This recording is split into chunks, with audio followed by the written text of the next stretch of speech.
y estamos estudiando ¿qué libro? El libro de Romanos, ¿no? Entonces ve abriendo en tu Biblia el libro de Romanos, capítulo 6. Hoy continuamos con la segunda parte, ¿no? La semana pasada estuvo compartiendo aquí el pastor Santos del verso 1 al verso 14. Hoy vamos a hacer el capítulo 6 del verso 14 en adelante. Amén. Antes de ello, antes que me olvide, porque estoy un poco olvidadizo, les voy a llevar saludos de parte del pastor Freddy. Algunos conocen al pastor Freddy Morán, ¿sí? El día de hoy estuvimos en Huacho compartiendo en su iglesia por segundo domingo consecutivo. Hemos estado visitando su iglesia y hemos pasado un excelente tiempo y manda muchos saludos para ustedes, amén. Entonces hago llegar sus saludos del pastor Freddy. Y bien, y ellos tienen, por ejemplo, en el fondo de su iglesia un texto muy interesante. Yo quisiera compartírtelo brevemente. No es el mensaje de hoy, pero es muy importante que lo recordemos, ¿sí? No lo busques, anótalo quizás, pero eso está en segunda de Timoteo capítulo 3, versos 16 y 17. Es un texto bien conocido, pero vamos a estudiar Romanos, ¿ah? Solamente quiero hacer un paréntesis en esto, antes de comenzar el estudio. Mira lo que dice. Capítulo 3, verso 16 dice: toda la escritura es inspirada por Dios. ¿Qué parte de la escritura? No dice toda, ¿no? No dice el 99% de la escritura es inspirada por Dios, sino dice toda la escritura es inspirada por Dios. Toda la escritura proviene de Dios, es del aliento de Dios. Toda la escritura, desde el Génesis hasta el Apocalipsis. Y toda esta escritura tiene un mensaje central, y ese mensaje central es el Evangelio de Cristo. Y eso podemos ver a través de toda la Biblia. Pero dice, y es útil para enseñar, para redarguir, para corregir, para instruir en justicia, es decir, en lo correcto. La palabra de Dios es de suma importancia para nosotros como cristianos, porque es útil. ¿Para qué? Vamos a leerlo. Dice, es útil para enseñar, para redarguir, para corregir y para instruir en justicia, en lo que es correcto, agradable a los ojos de Dios.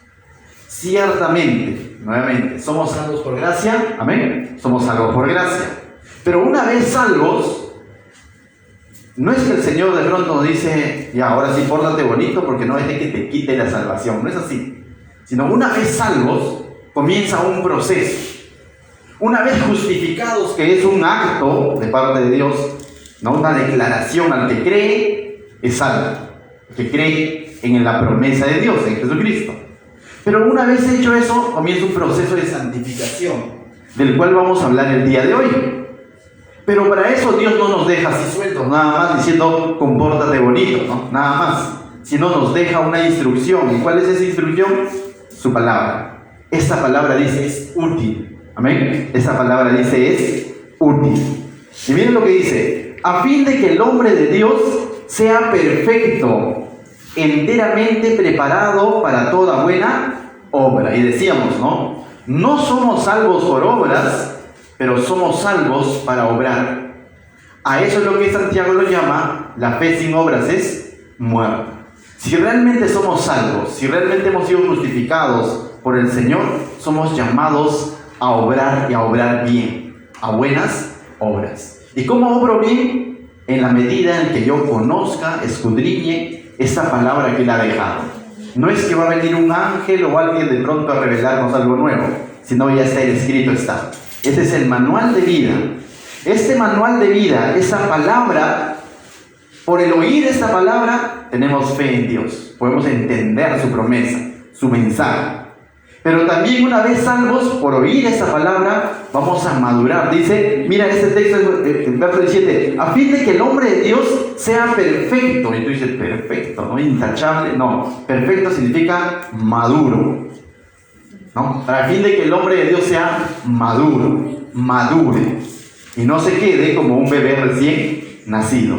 Todos hemos nacido de nuevo, si es que hemos creído en Cristo, pero la voluntad de Dios no es que nos quedemos así, como recién nacidos, deseando la leche espiritual nada más, ¿no? Sino buscando de su palabra, ¿para qué? Para madurar, ¿amén? Entonces es importante recordar esto, y con esa actitud entonces debemos de ir a la palabra. tiene mucho que ver la actitud con la que yo vengo a la palabra. Quizás en un primer momento te ha tocado, has leído la Biblia y dices, no le entiendo, ¿no? O sea, y algunos dicen, hasta me quedo dormido, dicen algunos, ¿no? Y cansancio físico y todo lo demás. Persevera. Busca sabiduría de parte de Dios.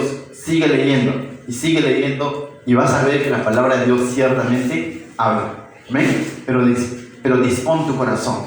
Quita todo tipo de distracción, de preocupación de tu mente, de tu corazón, y sumérgete en la palabra de Dios. Y ciertamente te va a hablar, ciertamente te va a instruir. Créemelo.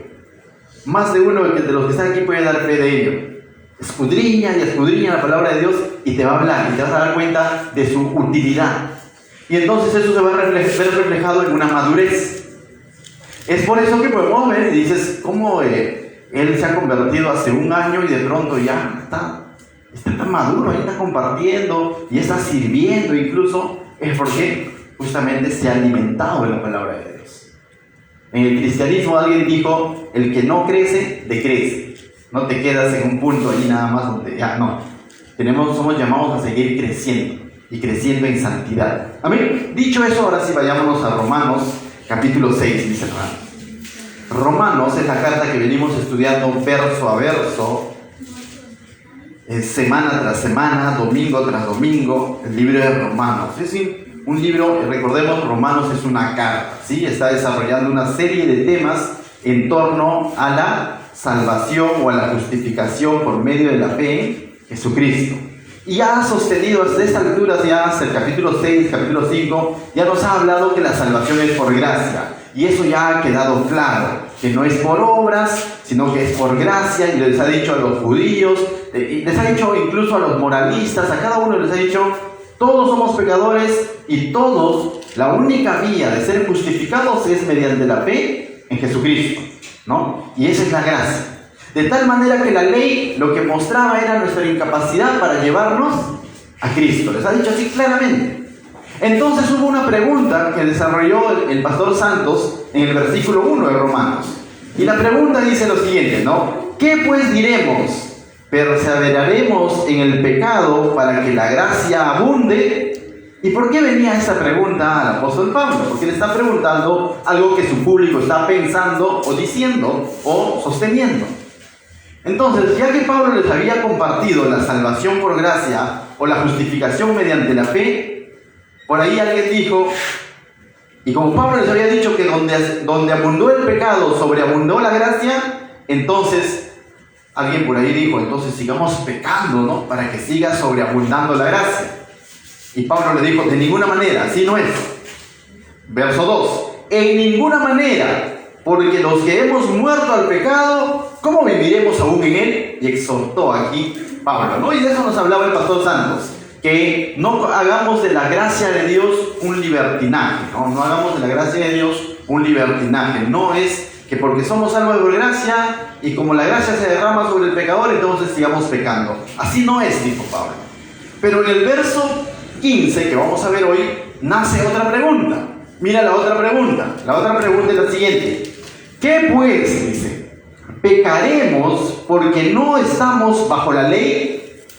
Porque si pecamos bajo la ley, ciertamente la paga del pecado es muerte, ¿no? Entonces viene la pregunta y dice, ya no estamos bajo la ley, ¿no? Ya no estamos bajo la ley, sino estamos bajo la gracia. Entonces viene la pregunta y dice, ¿qué pues pecaremos porque no estamos bajo la ley? Dice, sino bajo la gracia. Entonces esta pregunta es lógica, ¿no? Como que dices, si estamos bajo la gracia y nos han enseñado que la gracia ciertamente nuestros pecados son perdonados en Jesucristo mediante la gracia y que no hemos necesitado hacer nada para eso, ¿no? Entonces, la pregunta es la siguiente, ¿no? Entonces, en la gracia siempre voy a ser perdonado, entonces, ¿qué hago? Si ya no estoy bajo la ley, no me van a apedrear de pronto por transgredir la ley, entonces, ¿qué? ¿Peco? Dice. Y Pablo responde y dice lo siguiente, ¿no? Mira lo que dice Pablo. Dice, en ninguna manera, nuevamente. Y nuevamente Pablo está desarrollando esto. Lo que nos está diciendo es, no abusemos de la gracia. Porque cuando se malinterpreta la gracia, muchas veces dices, ¿no? El Señor siempre me va a perdonar. Y es cierto, nos va a perdonar, pero no debe de ser la actitud del creyente. Un creyente no puede andar pensando así. No importa, peco nomás, igual el Señor me va a perdonar. Porque hoy nos va a mostrar Pablo, a través de estos pasajes, que bien, ¿eres esclavo del pecado o eres esclavo obediente de la justicia? Y que si tú has entendido realmente la gracia, es decir, si hemos entendido realmente la gracia, ya no somos gobernados por el pecado. Entonces, si no somos gobernados por el pecado, no deberíamos de pensar así, diciendo, peco nomás, igual me va a perdonar.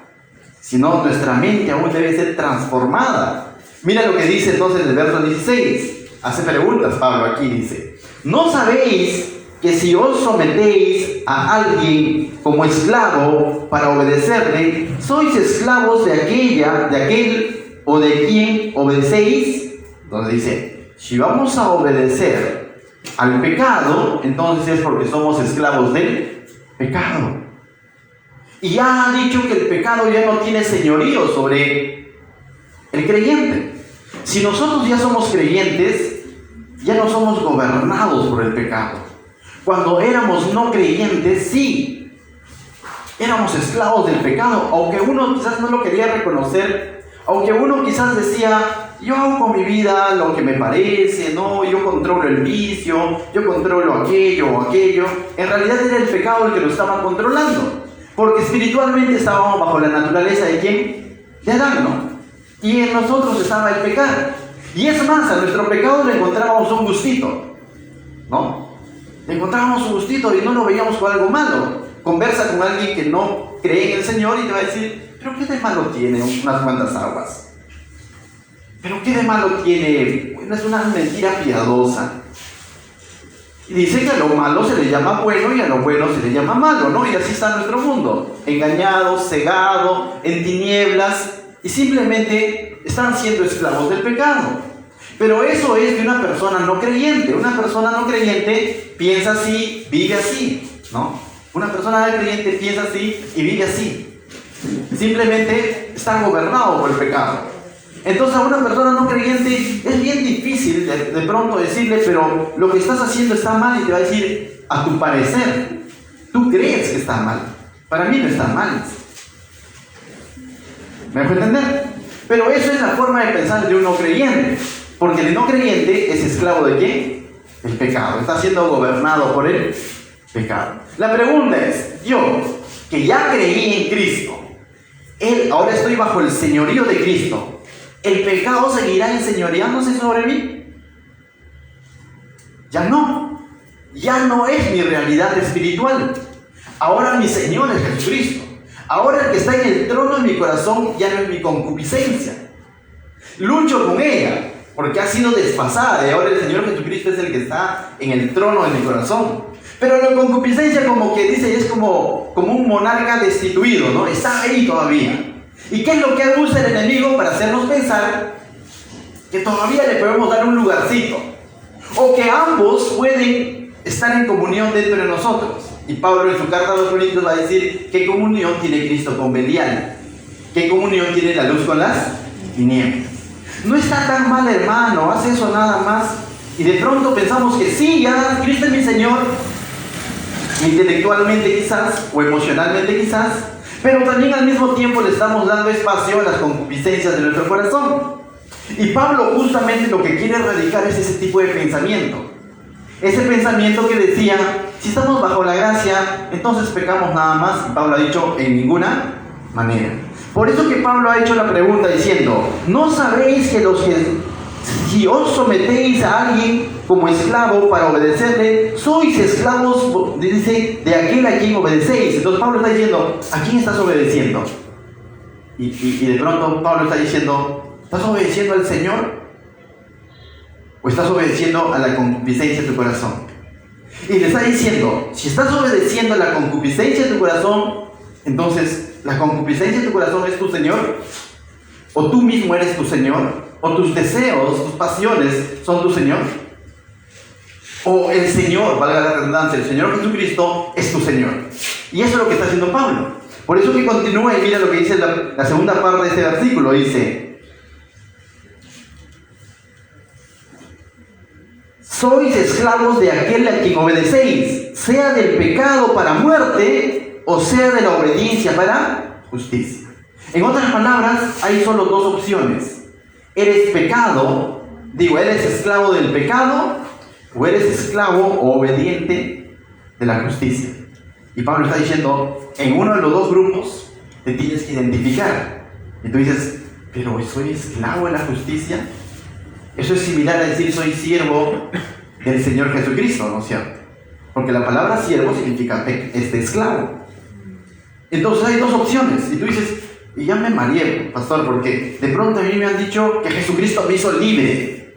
Y es verdad, nos ha hecho libres, pero ¿de qué? De la esclavitud, del señorío del pecado. Antes pecábamos por pecar, antes pecábamos porque era nuestra naturaleza, antes vivíamos así porque no habíamos conocido el Evangelio de Cristo. Pero ahora que ya lo tenemos y hemos declarado que somos justificados en Jesucristo, también tenemos que entender que en Jesucristo somos santificados, apartados del pecado. Y a eso es lo que la Biblia lo llama buenas obras. Entonces nos ha apartado para ahora ser obedientes a Él. Por eso que el Señor Jesucristo siempre dijo en los Evangelios: el que me ama, guarda mi palabra, atesora mi palabra, obedece mi palabra. Entonces, porque si yo soy incrédulo y soy esclavo del pecado, vuelvo a poner énfasis sobre eso, ni siquiera sería obediente a lo que dice la Biblia. No podría ser obediente a lo que dice la Biblia, porque mi naturaleza no lo va a permitir, porque mi señorío o el señorío que está sobre mí es el pecado. Pero ahora que he sido justificado, he sido declarado justo, he sido declarado hijo de Dios, estoy bajo el señorío de Jesucristo. Por tanto, estoy llamado a obedecer su palabra, a amar su palabra, a vivir su palabra. Y cuando tenemos esa forma de pensar y cuando entendemos esta verdad, entonces no nos haremos la pregunta diciendo, entonces peco nomás, no hay problema. Porque el solo hecho de hacer la pregunta diremos, no, pero ahora ¿a quién obedezco? Dice, si tú obedeces al pecado, esclavo eres del pecado. Pero si obedeces a la justicia, justamente somos esclavos de la justicia, es decir, de Jesucristo. Entonces tenemos dos opciones. ¿En qué opción estamos? Lógicamente creo yo, ¿no? Esta noche que estamos en la segunda, ¿no? En que somos esclavos del Señor. Y ahora es interesante cuando la Biblia habla de que somos esclavos del Señor, usa una palabra que en griego es doulos. Y esto normalmente cuando nosotros viene la palabra esclavo, como que nos hace recordar a las personas encadenadas y de pronto nos están flagelando, vendiendo, algo así. No. La palabra esclavo del Señor es esclavo, viene del griego doulos, que significa esclavo por amor. Y aquel entonces, en la cultura de Israel, uno podía hacerse esclavo voluntariamente. Uno cuando reconocía a una persona su bancarrota o simplemente su pobreza, por así decirlo, se hacía esclavo de alguien más, de un amo, y se convertía en un doulos. Y por voluntad propia decía, yo quiero ser esclavo tuyo, yo quiero servirte. Y esa misma palabra usa Pablo para decir que somos esclavos del Señor. De tal manera que nosotros cuando dijimos yo quiero que sea mi Señor y Salvador, estamos diciendo yo quiero ser esclavo por amor, por voluntad propia. No porque Jesús me haya cogido de acá de la nuca y me haya dicho ven, tienes que ser mi esclavo, sino al momento de reconocerlo como mi Salvador, también lo he reconocido como mi Señor. Y continúa Pablo, mira lo que dice. Pero gracias a Dios, que aunque erais esclavos del pecado, tiempo pasado, ¿correcto? Está hablando a los creyentes, te está hablando a ti, me está hablando a mí. Aunque éramos, ¿no? Erais, ¿no? Tiempo pasado, esclavos del pecado, dice ahora, habéis obedecido de corazón a aquella forma de doctrina a la cual fuisteis entregados. Y cuando dice aquella forma de doctrina, la palabra doctrina es enseñanza. Entonces vuelvo a leerlo, dice, habéis obedecido de corazón a aquella forma de enseñanza. ¿La enseñanza de qué? Vamos a ver, es la enseñanza del Evangelio al cual hemos sido entregados. Normalmente se cree que de pronto se nos ha entregado el Evangelio. ¿Has escuchado eso? He recibido el Evangelio, ¿no? ¿Y qué es el Evangelio? El tema principal del Evangelio, o el personaje principal del Evangelio, es Jesucristo. Y normalmente creemos que Jesucristo se nos ha entregado, cuando no tanto es así. Nosotros hemos sido entregados a esta verdad. Nosotros hemos sido rendidos al señorío de Cristo. De tal manera que si hemos sido rendidos al señorío de Cristo, ahora somos obedientes de Jesucristo, o a Jesucristo. Y a esos hemos sido llamados, ¿correcto? Entonces mira lo que dice. Dice, pero gracias a Dios que aunque erais esclavos del pecado, habéis obedecido de corazón a aquella forma de doctrina a la cual fuisteis entregados. Ahora hemos sido entregados a esta verdad. Hemos venido a la verdad de Cristo. Ya no somos esclavos del pecado, ahora somos esclavos de Jesucristo. Verso 18 dice, y libertados del pecado, vinisteis a ser siervos ¿de quién? De la justicia. Y esta palabra siervos es la que yo te digo, dulos, esclavos de la justicia. Ya no somos esclavos del pecado, somos ahora esclavos ¿de quién? De la justicia. Y nuevamente, te vuelvo a repetir, solamente se puede ser esclavo o siervo bien del pecado o de la justicia. Y cuando hablamos de la justicia, estamos hablando de la justicia ¿en quién? En Cristo, en el señorío de Cristo. Verso 19 dice, hablo como humano por vuestra humanidad, dice, humana debilidad, dice, que así como para iniquidad presentasteis vuestros miembros para servir a la humanidad y a la iniquidad, dice. Así ahora para la santificación presentad vuestros miembros para servir a la justicia. Y aquí lo que dice Pablo es, así como cuando éramos esclavos del pecado, así como que en nuestra vieja vida presentamos nuestro cuerpo, nuestra boca, nuestra oreja, estaba al servicio ¿de quién? De la impiedad, de la injusticia, del pecado. Y cierto, ¿no? Aunque nosotros decíamos que éramos libres y que aunque nosotros decíamos que de pronto yo decido en mi vida, cuando venimos a la luz del Evangelio nos dimos cuenta que esas cosas del mundo eran las que gobernaban nuestra vida y que nosotros estábamos al servicio del mundo. Y eso es lo que había hecho Satanás, que de alguna manera estemos al servicio de la concupiscencia de nuestro corazón, dependientes de las cosas del mundo. Y eso enseñoreaba y llenaba nuestro corazón. Y eso podemos ver hoy en día en la sociedad también. Personas que se desvelan por cosas, por corrientes del mundo y entregado sus vidas a ello. Tanto se han entregado a estas cosas que de pronto se olvidan de Dios y ya no hay Dios. Y vemos tantas cosas como ideologías de género y todo lo demás buscando una aparente libertad cuando en realidad están siendo esclavos de este tipo de pensamientos. Y han sido entregados sus miembros. El mismo libro de Romanos, en el capítulo 1, dice, ¿no? Cómo es que Dios mismo, producto de la concupiscencia de su corazón, los entregó a todas estas inmundicias, ¿no? Y eso era cuando no estábamos en Cristo. Pero Pablo está diciendo, de esa misma manera como en el viejo hombre nos entregábamos por completo al pecado, ahora entrégate a la justicia. Y mira lo que dice, lo voy a leer, la segunda parte dice, así ahora santificación, dice, ahora para santificación presentad vuestros miembros para servir a la justicia. Ahora estamos al servicio del Señor. Ahora nuestros miembros, y cuando hablamos de miembros, ¿qué puede ser? Boca, manos, oreja, pensamiento, tu mente, ¿no? Todo tiene que estar para honrar a ¿quién? A nuestro Dios. ¿Será así? Es la pregunta. Cada miembro de mi cuerpo estará honrando a Dios, estará rindiendo a Dios. Cada cosa que sale de mi boca, cada cosa que se forma aquí en mi pensamiento, cada acción de mis manos, ciertamente lo estoy rindiendo para honrar a Dios. O de pronto todavía por ahí me doy ciertas libertades. Y quisiera recalcar nuevamente, bíblicamente, si nosotros somos hijos de Dios, el que debe de estar gobernando nuestro corazón debe ser Jesucristo. Y el enemigo ya no tiene más señorío, el pecado ya no tiene señorío sobre el cristiano.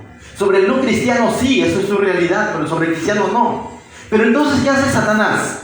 Y en ese sentido entendemos la famosa guerra espiritual. Lo que hace Satanás, ¿qué es? Él dice de profesión mentiroso, ¿no? Que ha estudiado marketing, ¿dónde? En CIMAS, ¿no? O en IDAS. Ahí ha estudiado. Él es mentiroso. Lo que hace es tergiversar ideas, pensamientos, ¿correcto? Eso es lo que hace. Y hacernos pensar muchas veces, o hacer pensar al creyente muchas veces, que aquí puede convivir Jesucristo, pero también nuestras concupiscencias. Y ahí es donde vienen pensamientos, pero no está tan mal esto que estoy pensando hacer. Pero es que me gusta. Pero es que lo necesito. Y pone mentiras como diciendo, no está tan mal. O mentiras como que lo que otros hacen está peor. O otra mentira que te dice, antes pecabas más, claro, cierto. Y antes lo disfrutabas porque estabas bajo el señorío de ¿qué? El pecado. Pero te has dado cuenta que cuando ahora la malogras, como decimos nosotros, o cuando de pronto metemos la pata, como decimos, o caemos, hay algo dentro de nosotros que nos dice, eso no está bien. Eso es el Espíritu Santo contristándose, redarguyéndonos, diciendo, no, tú ya no estás bajo el señorío, te estás engañando. Y lo que hace el enemigo es engañar, nada más ya. Pensar que todavía el enemigo tiene un lugar aquí. Y lo que Pablo está diciendo, cristiano, ¿eres esclavo del pecado o eres esclavo de Jesucristo? Pero la verdad es esta, que si tú has sido justificado en Cristo, que es un acto que Dios ha declarado, entonces también ha comenzado una santificación en ti. ¿Y qué es una santificación? Lo que nos ha dicho, que todos nuestros miembros debemos entregar la santificación. Una santificación es de que estamos apartados del pecado.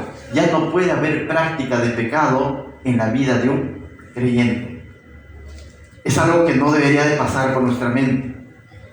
Es algo que cuando viene el tentador, como lo dice Santiago capítulo 1, ¿no? O capítulo 2, cuando viene el tentador y nos tienta conforme la concupiscencia de nuestro corazón, nosotros digamos, no, eso ya no va conmigo. Ahora yo soy un hijo de Dios. Y ahí se da la batalla. No tanto es con el enemigo, ¿no? No tanto es con Satanás. No tanto es el diablo me hizo hacer esto. No. Nosotros le dimos espacio a la concupiscencia de nuestro corazón. Satanás lanzó el anzuelo, lanzó la carnada, pero tú y yo somos los que decidimos si cogemos esa carnada o no lo cogemos. Satanás te va a decir, no va a pasar nada, todo está bonito, mira. Además, Dios en la gracia todo lo perdona, y lo va a pintar así, ¿no? Va a usar verdades a medias. Y Pablo nos está diciendo en el verso 15, que pues pecaremos porque no estamos bajo la ley, sino bajo la gracia, en ninguna manera. Entonces, mis hermanos, debemos de erradicar de nuestra mente todo ese tipo de pensamiento. Lógicamente, no está hablando de perfección. Lógicamente, en algún momento quizás vamos a caer. Pero que no sea porque decíamos, pero hay chance, ¿no? Que no sea por eso. Que sea realmente porque caemos, ¿no? Y no porque buscamos caer. Caer es aquel que está caminando y un descuido en su comunión con Dios, o un descuido en su búsqueda de Dios, o en su momento débil, emocional, cae, ¿no? Pero caer no es decir, lo hago, no lo hago, lo hago, no lo hago, pero soy cristiano, ¿no? Eso ya no es caer, eso es buscar. Entonces te está diciendo, no debe de ser nuestra forma de pensar. Verso 20 dice, porque cuando erais esclavos del pecado, erais libres acerca de la justicia. Dice, cuando éramos esclavos del pecado, lógicamente no entendíamos la justicia. La justicia no gobernaba sobre nosotros, por eso se vuelve a decir. Cuando tú hablas a estas personas de ideología de género y le dices varón y hembra, tu Biblia, pues, vas a meter ya a tu Dios, te dice sí o no. O en cualquier otro tema, ¿no? Cuando tú hablas con un incrédulo, ya va con Dios, ya, esa es la Biblia, no, pues, porque simplemente están siendo esclavos del pecado y no van a comprender la justicia. Ellos están libres de la justicia, no pueden obedecer la justicia porque no lo van a entender. Pero mira lo que dice el verso 22. Mas ahora que habéis sido libertados del pecado y hechos siervos de Dios, ¿qué dice? Tenéis por vuestro fruto la santificación. Y nuevamente esta palabra santificación, apartados del pecado, de la práctica de pecado. Si decimos haber creído en Cristo y ya no ser esclavos del pecado, entonces lo que está diciendo, vive piadosamente, vive agradando a tu Señor, vive en comunión con Él. Y en Levítico lo decía de manera más clara, el autor, ¿no? Decía, sed santos porque yo soy santo, dice Jehová. Es decir, Dios le está diciendo, si ustedes tienen una comunión conmigo, le está diciendo a su pueblo, vivan en mi santidad porque yo soy santo, le está diciendo. Y el pueblo no iba a poder hacer esto en sus fuerzas, sino en la medida en la que ellos cultivaban una comunión y conocían más a Dios, porque Dios es santo.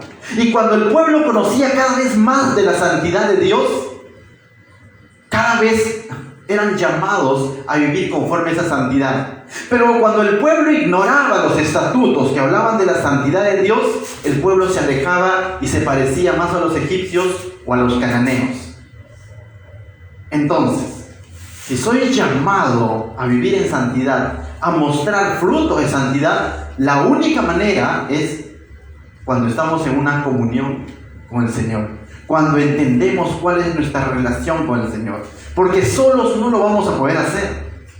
No tanto es abstención, no tanto es decir me voy a cerrar, no quiero ver, no tanto es eso, sino es en cultivar una comunión con el Señor. En la medida que tú conoces más a tu Señor, vas a amarlo más. Y encima, y en la medida en que tú lo amas, vas a atesorar su palabra. Y cuando atesoras su palabra o guardas su palabra, lo vas a amar más. Porque vas a comprender cada vez más lo que Él ha hecho por ti y lo que Él demanda de ti. No para ser salvos, sino porque eres salvo. De tal manera que el creyente, nuevamente, no va a decir, ya soy salvo, pero igual si peco no hay problema. No va a decir eso, sino va a erradicar eso de su mente. Dice, segunda parte del verso 22, y como fin la vida eterna, ¿no? Esta vida eterna ya comenzó en el cristiano. Se nos ha prometido vida eterna con nuestro Señor, y es una esperanza, pero al mismo tiempo es un presente. No es que cuando vayamos al cielo recién vamos a ser santitos y no vamos a pecar. Desde ya somos llamados a vivir agradablemente a nuestro Señor, o agradando a nuestro Señor. Desde allá somos llamados a ser apartados del pecado, de lo que gobierna el mundo. No todavía cuando vayamos allá al cielo y estemos allá en su presencia, recién, ahora sí ya no más pecado. Ciertamente, aquí hay una lucha, porque el tentador está aquí. Entonces nosotros cuando luchamos, vuelvo a repetir, no luchamos para ganar algo o para una victoria. Luchamos desde lo que Cristo ya hizo en nosotros. Él nos ha declarado justos. Y nos está diciendo, vive conforme a mi señorío. Verso 23, y vamos terminando, dice. Porque la paga del pecado, mira, dice ¿qué dice? Es muerte. La paga del pecado es muerte. Y esa era la paga cuando de pronto no éramos creyentes. Estábamos destituidos de la gloria de Dios, no teníamos comunión con Dios, no entendíamos qué dice el Evangelio, ni mucho menos que queríamos obedecerlo. Y si por ahí queríamos obedecer algo era por conveniencia o por miedo, ¿no? O por tradición, pero no era por una relación genuina con el Señor o con entendimiento. Simplemente, bueno, algunos incluso hasta respetan la Biblia, ¿no? Ven una Biblia y hacen, pero no van al punto de atesorarla, buscarla, vivirla, practicarla, ¿no? Otros lo usan como amuleto, ¿no? Como para espantar a los espíritus, dicen, van a poner bajo su almohada para que no les dé pesadilla, pero no buscan obedecerla. Pero nosotros entendemos que la palabra de Dios es fundamental. Entonces dice, porque la paga del pecado es muerte, y eso es lo que hace el pecado muchas veces. La palabra muerte significa separación. El pecado lo que hace es alejarnos de Dios, desviarnos de los propósitos de Dios. Y eso es lo que ocurre, ¿no? De pronto cuando una persona cae en pecado, no sé si se ha pasado. Soy el único que ha caído en algún momento. Y eso es lo que ocurre, ¿no? Te sientes sucio y viene el tentador y te dice, ya ves, yo te dije, después de verte hecho barra diciendo peca nada más, y luego te dice, ya ves, así vas a ir a la iglesia, así vas a orar. No, ya fue. No, para ti no es el cristianismo. Vuelve a lo de antes. Y lo que hace es separarnos de Dios, hacernos sentir sucios y todo lo demás. Y eso es lo que es objetivo, ¿no? Pero mira lo que dice la segunda parte. Mas la dádiva de Dios es vida eterna en Cristo Jesús, Señor nuestro. El regalo de Dios es vida eterna. Y te vuelvo a repetir, una vida eterna que ya comenzó desde el momento en el que tú le rendiste tu vida a Cristo. Y vive esa vida entonces agradando a tu Señor. No esperes todavía llegar al cielo, o no esperemos todavía llegar al cielo para recién decir, Señor, quiero agradarte, o quiero serte obediente, y ahora sí yo soy tu siervo. No, desde ahora. Si ya no somos esclavos del pecado, desde ahora vivamos conforme a esa nueva naturaleza, como siervos de la justicia, como siervos de Jesucristo. Y eso es lo que el Señor ha provisto para nosotros, vida eterna y en abundancia, dice en Cristo Jesús, y termina diciendo una palabra interesante, Curios, Señor nuestro, nuestro amo, nuestro dueño. Entonces, mis hermanos, esta noche, de manera de reflexión, ¿a quién estamos obedeciendo en nuestro día a día? ¿Qué estamos haciendo de nuestra vida, ¿no? Lógicamente, antes de conocer a Cristo, ya no cuenta. Ya eso es, como decía Pablo, tenlo por basura. Ya fue, ¿no? Fue lo que fue. Y pueden hablar mal incluso de mi pasado sin Cristo, y pueden decir, Anderson fue así, asá, y era mentiroso, y era borracho, y eran tantas cosas. Pero que eso hablen de mi pasado, pero no de mi presente con Cristo. Porque si digo que he creído en el Señor Jesucristo, ¿qué estoy haciendo ahora? ¿Cómo estoy administrando esa nueva naturaleza, esa verdad de que ahora soy un siervo de Dios? Y cuando hablamos de siervos de Dios, no se está refiriendo solo a los pastores o evangelistas, se refiere a todo creyente. Porque para que haya un Señor, tiene que haber un siervo. Si no, ¿Señor de quién es? De todos aquellos que hemos dicho que Él es nuestro Señor, Jesucristo. Entonces, mis hermanos, yo los animo, rindamos nuestra vida al señorío de Cristo. Ciertamente va a estar ahí la lucha, ciertamente va a estar el tentador, ciertamente va a usar sus estrategias para querer desviarnos de esa verdad, pero ahora tú tienes una respuesta, decirle, yo ya no soy esclavo del pecado, yo voy a obedecer a lo que dice mi Señor. Yo he sido apartado para vivir en santidad, y santidad no es vestir con una sotana, santidad es justamente en la vida práctica, honrar a Dios, tener temor de Dios, tener en cuenta a Dios, tener en cuenta su palabra en cada cosa que yo haga, emprenda, como familia, como negocio, como trabajo. No solo, la santidad no se reduce a 4 paredes de la iglesia, la santidad va más allá de cómo uso mis miembros, mi boca, mis ojos, mi oído, a quién estoy prestando atención, al diablo que es un marquetero o realmente a la palabra de Dios, ¿no? Todo eso es santidad. ¿Qué tal si oramos ahí en nuestros lugares? Vamos a orar. Padre bendito, Señor, te damos gracias esta noche por tu preciosa palabra, Señor. Y ciertamente, Señor, tú sabes cuántas veces te podemos haber fallado, Señor, y muchas veces lo hemos hecho por ignorancia, Señor. Y ciertamente, Señor, es ignorancia que nos ha llevado a pensar de que, bueno, soy débil, o bueno, no está tan mal, o tantas cosas que han venido a nuestra mente, Señor. Y no nos hemos rendido por completo, Señor, a ser siervos tuyos, Señor. Pero esta noche, Señor, yo te pido que seas tú enseñoreándote en nuestro corazón, Señor, tomando el trono de nuestro corazón, Señor. Saca nuestro orgullo, nuestro ego, nuestra concupiscencia, Señor, o todo aquello que te está quitando ese primer lugar, Señor. Porque hoy entendemos que ya no somos esclavos, Señor, de nuestros propios deseos o de nuestras propias concupiscencias, Señor. Ya no somos esclavos del pecado. Hoy entendemos que somos ahora hijos tuyos, Señor. Gracias te doy, Señor, esta noche por este tiempo. Bendice a cada uno de mis hermanos, Señor. En el nombre de Cristo Jesús, que la gloria, la honra sea para ti, mi Dios. Amén. Muy bien, hermanos, vamos a alabar a nuestro Dios ahí.